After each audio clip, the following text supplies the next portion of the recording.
పిండం వేయించారు. అప్పటికప్పుడు పంపించి కేంద్రంలో పిండం వేయించారు వాళ్ళ నాన్నగారు. అందుకే ఇప్పుడు అమ్మ కూడా అక్కడికి వెళ్ళి వెయ్యాలనుకుంటున్నాను అన్నారు.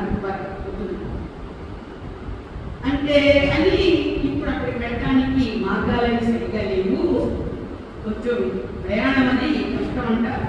అందుకే నేను వెళ్ళి అలహాబాద్లో బాబుని చెప్పారు కాబట్టి త్రివేణి సంగమంలో వేసి ఆమెకి ఇది సంవత్సరం అట్లా అమ్ముతా అది ఆ భిన్నం వేద్దాం అనుకుంటున్నాము అన్నారు. నాకేమన్నా అర్థం కాదు. నాకు ఇది వేరు అది వేరు కాదు కదా. దీన్ని ఆస్వాదించేటువంటి వాడికి ఇక్కడ ఆస్వాదం ఉంటుంది. అందుకనేది అందరికి ఎప్పుడు చెప్పా, మానసరోవర్ వెళ్ళినప్పుడు వచ్చిన వాళ్ళకి గుర్తుందో ఉండే ఉంటుంది తప్పకుండా.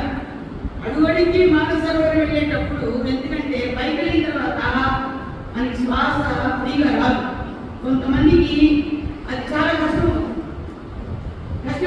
వెళ్ళే వాళ్ళకి ఒకవేళ ఎప్పుడైనా అటువంటి బాధ వచ్చిందనుకోండి, అయ్యో నేను ఇక్కడ చచ్చిపోతున్నానేమో, అయ్యో నేను ఆశ్రమానికి వెళ్ళకుండా ఇక్కడే చచ్చిపోతున్నానేమో అనుకుంటారేమోనని ప్రతి ఒక్కరికి దారిలో మాటికి ఆపి మనం ఒకవేళ ఈ ప్రయాణంలో వెళ్ళిపోయామనుకోండి, వెళ్ళిపోతే ఎక్కడికి వెళ్తున్నట్టు మనము